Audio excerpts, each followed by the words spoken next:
माझा जन्म झाला. माझ्या पाठच्या 3 बहिणी आहेत. शेती फक्त 12 गुंठे मूळची, शेतजमीन फक्त 12 गुंठे. आई वडील रोजंदारीवर जाणारे. 7वीला असताना मी त्यांच्याबरोबर रोजंदारी करू लागलो आणि बहिणी माझ्या शिकल्या नाही, त्यामुळे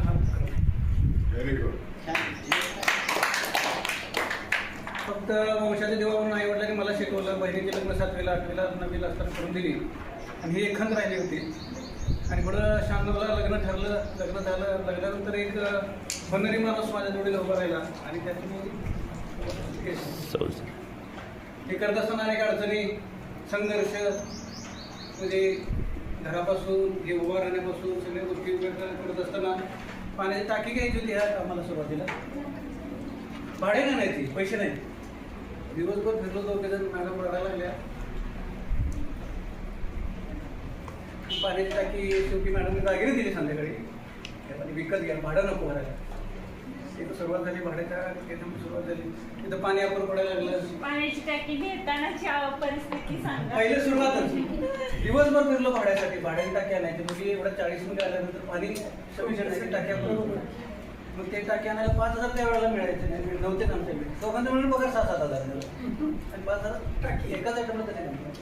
मग भाड्याची टाकी काही मिळाली नाही आम्हाला. मिळाली तर ती गंजलेली, कुठे हे झालेली, याला वापरायला आम्हाला. मग ती टाकी कॅन्सल झालं आणि संध्याकाळच्या वेळेला मॅडमने दागिने दिले. ही उद्या सकाळी टाकी आणायचे पैसे सुरुवात ठेवा, बँकेत ठेवा, काय करायचे करा, जे काय उद्या सगळ्यांना जुळायची खरेदी करा. मग पाण्याची टाकी आणली, सुरू झालं. हळूहळू एक एक करत अनेक गोष्टीला तोंड देत आज टाकी नाक्यापासून नगर परिषदेपर्यंत रात्री ढकलत नाही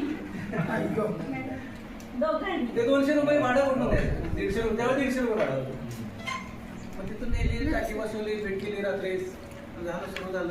10 मुली 20 मुली सगळ्यांना देखावून यांना 40-42 मुली, जवळजवळ 50 मुली जात आहे. हे सांभाळतो मी. हे सांभाळत असताना असंख्य अडचणींना सामोरं जात जात हे सुरू झालं. हे सुरू झालं त्याच्यामध्ये मग तुमच्यासारखी माणसं जुळून गेली. आता साहेबांचं नाव मी ऐकतो, बरेच भेटायचे आणि तुमच्यासारख्या व्यक्तीने एक जावाई मानणं मला माझ्या हे माझ्यासाठी फार मोठी गोष्ट आहे. ज्या व्यक्तीला पाहिलं नाही पण ज्या व्यक्तीचं काम पाहिलंय अशा व्यक्तीला जावाई मानणं ही माझ्यासाठी फार मोठी आणि जमेची बाजू माझ्या आयुष्यातली आहे असं मी मानेन.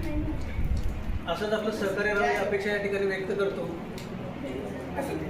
ज्या आपल्याला हे वाढवायचं आहे, आपल्या रूपानं वाढेल निश्चितपणे. आता हे सेवानिवृत्त झालेलंच आहे.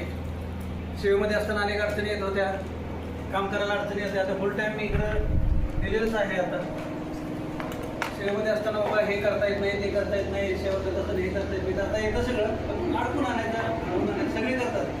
मी ज्या संस्थेचे संचालक आहे, घरातली सगळी नोकर तिथंच आहे, त्यांना चालते, मला चालत नाही. म्हणजे काय त्याच्याबद्दल होईल सगळं. पण एक आहे की ह्या मुलींचा आशीर्वाद हा आपल्याला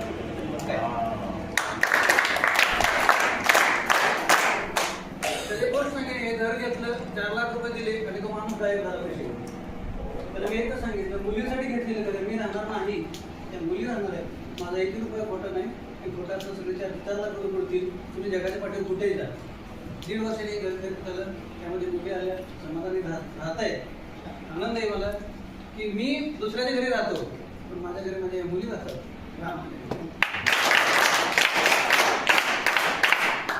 आम्ही कधीच परक्या मानलेले माझ्या मुली म्हणतो मी, म्हणजे आमच्याच मुली आहेत, सांभाळलेल्या असल्या, कुठल्या शिक्षणासाठी आलेले आहेत. माझ्या बहिणी शिकली नाही, ही खंत असल्यामुळे ती उभा राहिलेली गोष्ट आहे.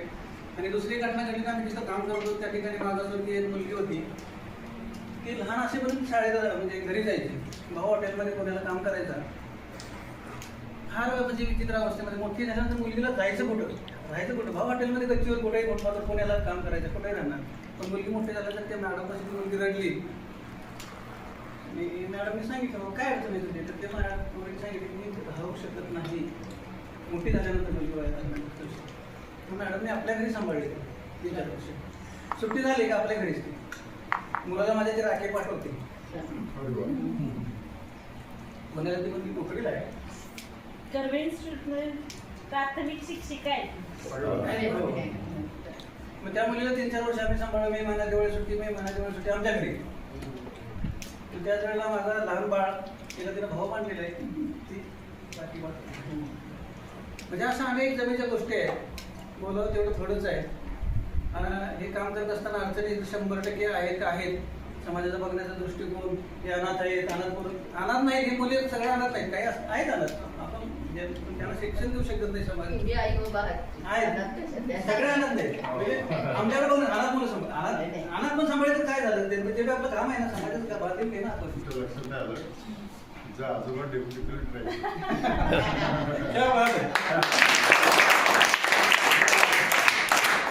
काय अनाथ म्हणतात, तू काय तू 2 नंबर सांग, माझ्या आजोबा डेप्युटी कलेक्टर आहे, हॉटेल म्हण. काय प्रॉब्लेम आहे का? मला तरी जावाय मानलेला आहे. आजच माझी त्यांची भेट होते.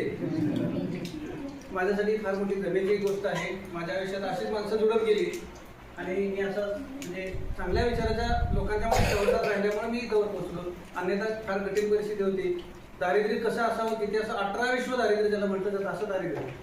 7वीला असताना विहिरीच्या कामाला जायचं, त्यावेळेला माळेने विहीर काढायची, पाय लटपटायचे पाठीवर डोक्यात घेताना, असे दिवस होते. आणि त्या दिवसातून आज हे इथं आलेला प्रवास, एक पुस्तक फार मोठं होईल, लिखाणाचा विचार करतोय. म्हणजे लिहावं हे सगळं, निश्चितच तो एक विचार आहे डोक्यामध्ये.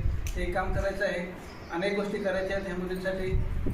फक्त मुलींनी शिकलं पाहिजे, शिकून पुढे केलं पाहिजे. काही मुली आपले डॉक्टर होत आहेत, आता बाहेर पडतात. एकच देश आहे जगात, 172 देश आहेत जगात, त्यातला एकच देश असा आहे भारत, की तुम्हाला कला, विद्या, क्रीडा काही व्हायचं असेल ते द्या. ते आता 50% मुलांना, 50% मुलींना, असं वाटतं की नाही तुम्हाला? नाही, 100% मुलींना सोयी आहे. 100% मुलींना जर का म्हणलं हे असं काय आम्ही असं होणार नाही, बंद झाला तो भाग. फक्त एक मेरिट पाहिजे. तुम्ही तुमचे अभ्यास, तुम्हाला मी नेहमी काय विचारतो रे, याच्या पलीकडे काय मी तुम्हाला काय सांगितलंय, त्यातली कुठलीही मुलगीला चॅलेंज देतो मी. आता माझं सगळं इन्स्टिट्यूट देऊन टाकेल, पण कंडिशन 5 ते 7 नाही. तर आजोबाच झोपत नाही तर तुम्ही का? तुम्ही मला कधीही पकडा, त्या महिन्याची पेन्शन तुम्हाला देऊ टाकेल. 5ला उठणारच. तुम्ही का सांगतो बाळा, मी भोगले, त्यांनी भोगले, माझ्या जावयाने भोगले, मी भोगले, माझ्या मुलीनं भोगले. तुमच्या वाट्याला येऊ नये म्हणून आम्ही हे सांगतोय. सांगून त्याचा आत्म केंद्रित करा ना, काय बरं का? बरं आभार मानतो. तुम्ही मॅडम आभार मानते सर्वांचे.